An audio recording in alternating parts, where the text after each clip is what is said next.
Dilution is when a shareholder's ownership percentage in a company decreases. That's obvious. This is usually because of an increase in the number of shares that have been issued, leaving that shareholder with a smaller piece of the pie.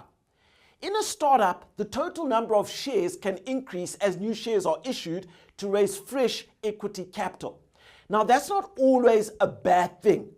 If the company issues shares but receives sufficient cash in exchange for the shares, the shareholder's ownership percentage may be reduced, but the value of the company has increased enough to offset the lower ownership percentage.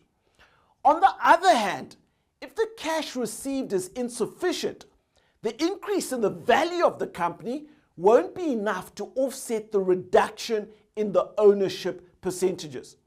So in venture capital deals, the term sheet typically includes some negotiated provisions designed to deal with a dilutive issuance that would otherwise reduce the value of the preference shareholder shares relative to the price they paid for them. These provisions are called anti-dilution provisions. Now, dilution becomes a concern for preference shareholders when confronted with what's called a down round.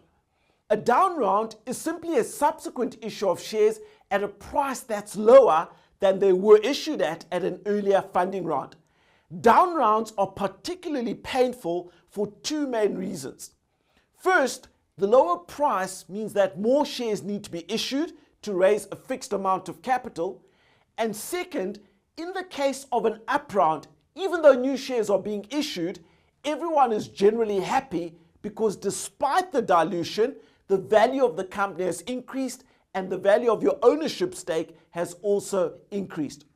So venture funds have engineered insurance that basically says if they thought the company is worth $5 per share when they invested, but in future the valuation turns out to be $2, the insurance provides a price adjustment.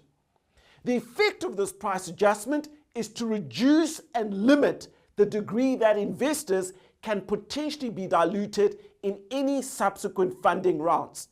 And the extent of the price adjustment will depend on the precise type of anti-dilution protection. In most cases, the founders and employees won't enjoy anti-dilution protection. They are in effect exposed to greater dilution themselves so as to limit any dilution that's incurred by venture investors.